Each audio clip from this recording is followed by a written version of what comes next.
Hey guys, my name is Ryan, and we're back again with another Spirit Island video. Elements are a huge part of Spirit Island. Every power card has them, and every spirit uses them. Even though I've been playing this game for years, it's something that I've really never taken a close look at. Magic the Gathering is an inspiration for so many modern games, and Eric Royce is on the record saying that he likes to play that game as well. An iconic part of Magic is the 5 colors of mana, and each color inherently has different strengths and weaknesses. No matter when you played Magic over its 3-decade reign, you know what to expect when you hear someone is playing mono red, or if they're playing a blue deck. Similar to Magic's 5-color wheel, Spirit Island has 8 elements. On page 17 of the base game rulebook, we can see a simple thematic description of each of these elements. At the end of the day, you're always going to win Spirit Island by destroying invaders and producing sufficient fear. But the path to do so will vary dramatically from spirit to spirit. It's not just about winning that matters, it's winning in a way that makes you happy. Like most people, I have certain biases in my playstyle. No matter which spirit I'm playing, I like to lean into their elemental identity. I like maximizing the use of their unique and innate powers and using that as a roadmap to win the game. Taking a look at the spirits I enjoy more or less, broadly speaking, I will enjoy a spirit more if I can game plan fully around those innates. I really enjoy playing spirits like Devouring Teeth, Lightning Swift Strike, and Lure of the Deep Wilderness, where you can use the elements necessary for their innate powers as a guide to influence your drafts. It feels very thematic to me. It helps immerse me into the nature of the spirit itself. Now, I'm not completely beholden to only picking based on element. I'm certainly not opposed to picking a card because its text is necessary for the moment, but I do put weight onto the elemental distribution of cards before I make my decision. I think this is a subtle reason why I generally don't play Starlight Seeks its form that much. The exact reason why it's such a popular spirit in the game is why it doesn't rise to the top for me. I find the infinite flexibility of the spirit to make it feel a lot less unique and special. That restriction that other spirits have, which does not exist with Starlight, makes me enjoy them more. Through innate powers, we can find the elemental identity of the spirit. This isn't always clear and obvious, though. Intuitively, we know that Relentless Gaze of the Sun is the first true sun element spirit, but it's far from the first spirit that heavily uses sun in its core game plan. Let's consider Keeper of the Forbidden Wilds and Finder of Paths Unseen. Both of them get a free sun element as the first node on top track. And in fact, the most popular opening for both of these spirits is to reveal that sun and then use it immediately to power their innate, which they intend to use on turn 1. With Keeper, we're going to play any sun plant card, usually the boon, which gives a free power card, and then that's going to give us the 2 sun to kick out and explore, and then the plant in order to add a wilds. Okay, this is one of those ways that we can gain control of the second explore of the game. Now with Finder, the most popular opening is to get the extra card play, and then to play 2 0-cost cards on turn 1. This gives us 2 air, 1 sun. We get a second sun here from this node, and that gives us the 2 air, 2 sun innate, which allows us to push an invader. So it's a very similar thing. We both use them to deny a build. This one happens fast, so it's even better. It stops the first explore. But this sun element is core to the long-term game plan of both of these spirits. Both of these innate powers, which gives us small control of the invaders, will be used at every single point of the game for the entire duration of the game. It really doesn't matter your matchup or anything. Now with that all said, Finder of Paths Unseen is most definitely an air spirit. We need air more than we need any other element. Sun is just a little splash. On the other side, Keeper definitely is a sun spirit, but it is also equally a plant spirit. Without the plant, nothing on the spirit works. And so it is a dual primary element spirit. It's not purely just sun. So I wanted to dig a little bit deeper into this kind of thinking about what is the primary or secondary or even tertiary element for each spirit. So I wrote that down. On the table, I've laid out all 37 spirits with their elemental identities broken down into 3 tiers. The top has your primary elements. These are the most heavily taxed elements on all your innates, and they're the ones that truly define the spirit. The secondary elements are moderately used elements. You need them to hit the important stuff, but at a lower quantity. So they're less likely to fully warp your draft choices. Then you have a third tier of elements, which you do technically need in order to hit every single innate, but only at the fringes. For some of these third tier elements, you might not even know the spirit has them unless you play them a ton. Like, I'm sure you were all very familiar with the sun and the plant. Like I just mentioned for Keeper, you need it for everything. The fire comes in so that we can do some damage with our left innate. But did you know that there's actually an air element here too? It basically never matters. It almost never comes up in relevant gameplay, but there is right here at the bottom. If we have one single air, we gain 1 additional range with spreading wilds. We probably never need to draft an air over the course of the whole game, but it's here, just in case you happen to have an extra air kicking around. I'll take a minute to scroll over how I ranked everything for all the spirits. If a spirit doesn't have any elements at a particular tier, I've written a little X as a placeholder, just so you know where everything falls. I know that this part could be pretty contentious. I fully expect that my evaluations could be different than some of yours. If you have different opinions, please let me know in the comments. The way I identify and classify spirits will have some downstream implications for the rest of this video. So a disagreement here at this step could lead to other downstream changes and disagreements as well. As a simple heuristic, if your goal is to hit the elemental thresholds of your innate powers, which elements must you prioritize drafting? Third tier elements we can do just fine if we never draft them, and then going up from there, they will gain in significance. There are a few aspects that provide some amount of color shifting, introducing elements that were not previously present in the base version of the spirit. So I've pulled out those different aspects and only included the marginal different element at its specific tier. So with that all said, let's take a closer look. Okay, I think a lot of these will be pretty intuitive, so I'm not going to provide much commentary until I think it's necessary. This earth element on sunlight, I could definitely see being bumped up, and I could also see sun being bumped up 1 tier as well. I elected to put it like this, but I would definitely entertain an argument otherwise. Pandemonium makes that moon replace, just straight up 1 for 1, replace the water, so that's pretty nice. But sun creates a little bit of diversity, and it sits in that middle tier.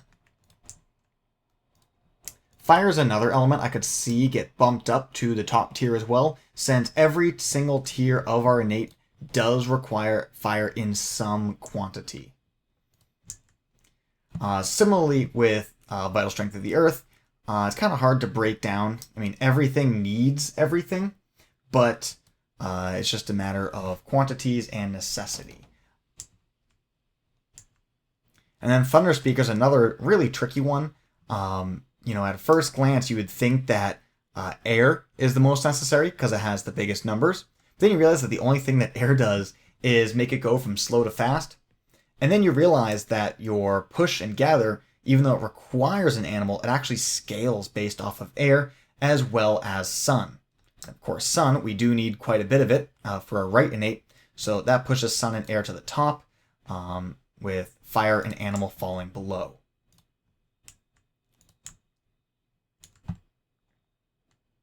I value the left innate very low for ocean, so air falls down as well. Similarly, I value the right innate for fangs very low, and so the moon and the fire are going to fall down quite a bit as well. I think it's very expensive for not a very strong effect.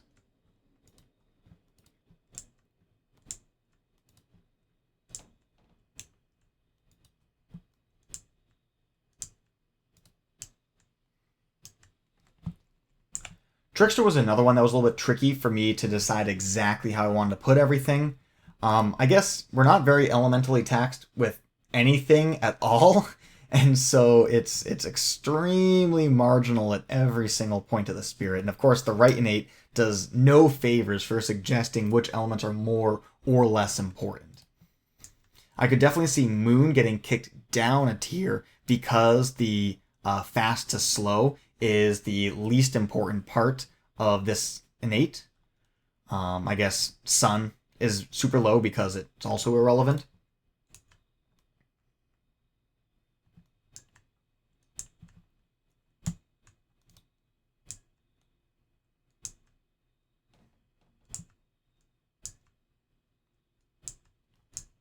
For Starlight, I could have gone a certain way of like basically making a tier list of how good all of these different innate powers are. And there I would, push down the moon, push up the sun, so on and so forth. But that felt like a completely parallel exercise. So I decided to just bundle everything up, make everything equal, and just send it. I was less interested in trying to get super detailed with Starlight here. The way I see it, you generally chase whatever the deck gives you.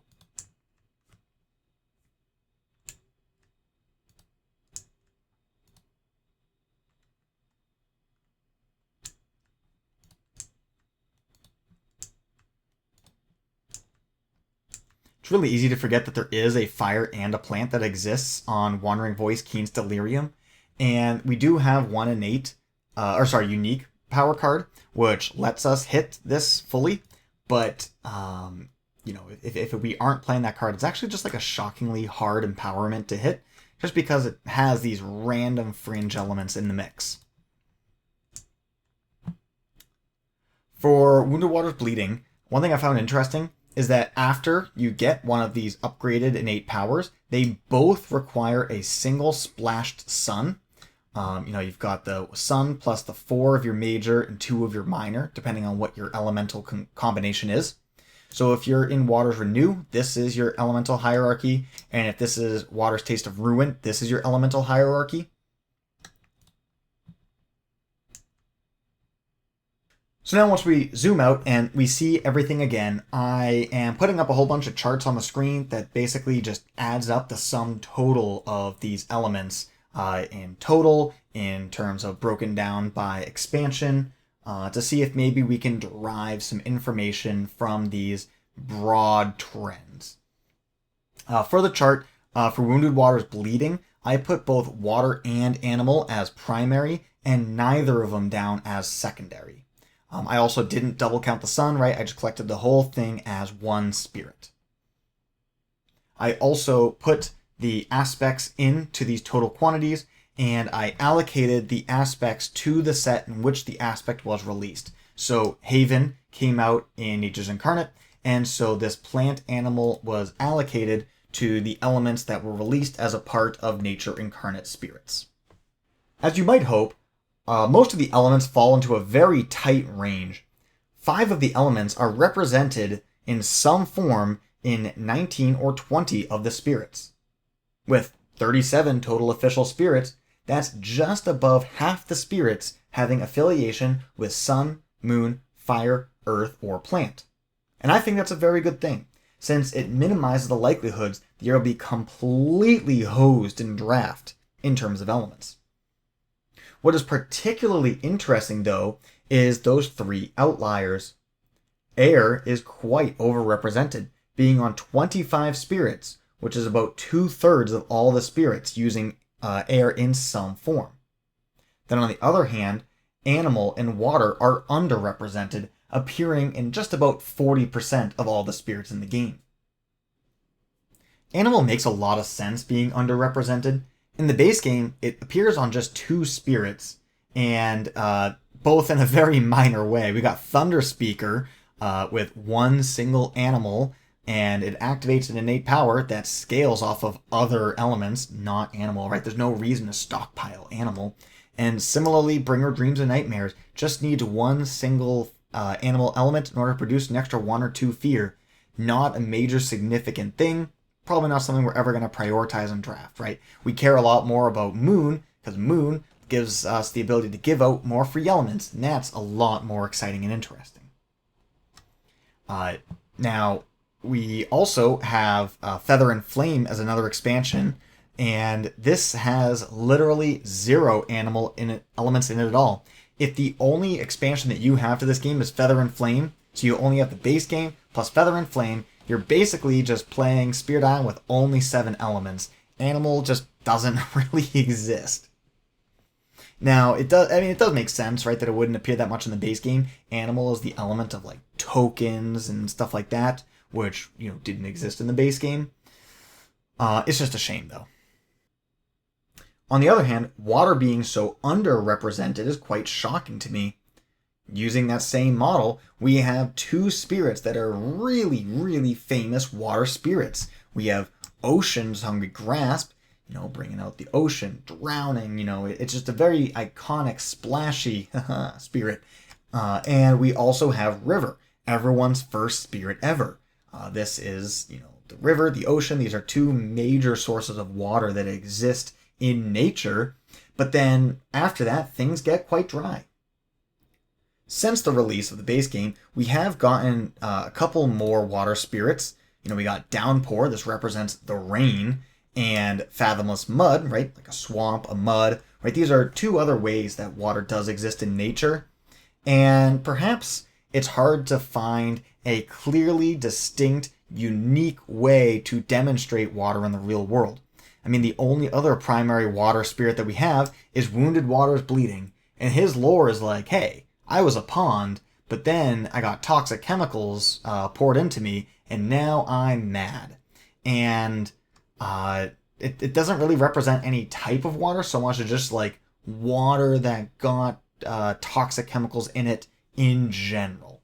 So I'm not really sure what other ways that we could represent water in a new, unique way could be. Maybe we could have like fish. That might be another type of spirit we could look into. But yeah, water, hard for me to think of another source of water that isn't already represented. Now, on the other hand, the other outlier that we have is air, and it is tied for the most primary elements, has the second most secondary elements, and it also has the most tertiary elements. Air is very heavily represented in the game. In Jagged Earth, every spirit except for Stone's Unyielding Defiance uses air in its innate powers. Now, earlier, I did mention that Sun felt pretty underrepresented before the release of Nature Incarnate. And even though we do have a few spirits that are primary Sun spirits, an interesting thing is that none of them are only primary Sun. The 3 that we had beforehand, we had Thunder Speaker, Keeper, and Fractured Days, are all multi-element primary spirits. Thunder Speaker is primary on Sun and Air. Keeper is primary on Sun and Plant. And then Fractured Days, I put all of its elements. It needs all of them for everything, and everything matters. So it is a tri-primary element spirit, Sun, Moon, and Air. Now, once we got into Nature Incarnate, I think there's 2 spirits that are single primary elements. Hearth Vigil is primary Sun, nothing else, and Relentless Gaze being primary Sun and nothing else. And so with those spirits being released in this way, now every single element has at least one spirit that is primarily represented and only represented by that one element. Sun, I just mentioned. But then Moon, we've got Shadows Flicker Like Flames, you've got Bringer of Dreams and Nightmares, and you also have Breath of Darkness down your spine. Fire has Rising Heat and Ember-Eyed Behemoth. Air has 4. We got Whirlwind, Finder, Shroud, and Voice. Water also has 4, the aforementioned Mud, River, Ocean, and Downpour. Earth has Vital Strength. We got Stone, and we also have Dances Up Earthquakes. Then Plant, we've got Rampant Green, as well as Eyes Watch from the Trees. And then Animal has Sharp Fangs. So if you have a particular affinity to one specific element, there are some spirits that are really truly iconic to just that one element, and that's probably your favorite spirit to play. I'm sure there's someone watching that's much smarter than me who could do this and take on a lot more analysis, such as which elements have the most commonality between them or the most pairings. Like, do we always see sun and water paired together like we do in river? Or is there some other two element combination that's extremely common? All of that's a little bit above me. So I'll leave that up to one of you guys if you want to take that on your own. All I can say is that it's really cool to see such a wide variety of elemental combinations which create unique designs. Now, across the board, I do see two pairs of spirits which have exactly the same elemental distribution. First one being Bringer of Dreams and Nightmares, being a moon, air, animal spirit, and Breath of Darkness Down Your Spine, which is also a moon, air, animal spirit. And the other one that I see that matches perfectly is Rising Heat of Stone and Sand, which is a fire, earth, air spirit, which perfectly matches Volcano, also a fire, earth, air spirit. I don't think there's any more, but let me know if you caught something that I missed. There are quite a few spirits that are close, but even a difference of one element could provide some splash way of providing unique identity. What we're looking at here is just the costs to activate innate powers. It says absolutely nothing about whether or not we can actually do that. I mean, you and I both know that the spirits come with the proper suite of elements in their unique powers so they can activate their innates. So maybe there's not much more interesting to look into with that.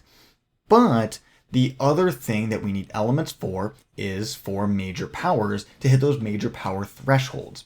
The dream in Spirit Island is being able to draft majors that perfectly match the elements that we already have present in our unique cards and our innate powers. But that's a project for next week. There is a huge can of worms to get into with that, and so it's going to take me a lot of time in order to go through all the analysis and so on and so forth. So I'm going to buy myself another week, and you can look forward to that coming soon. Until then, thank you guys so much for watching, and have yourselves a glorious day.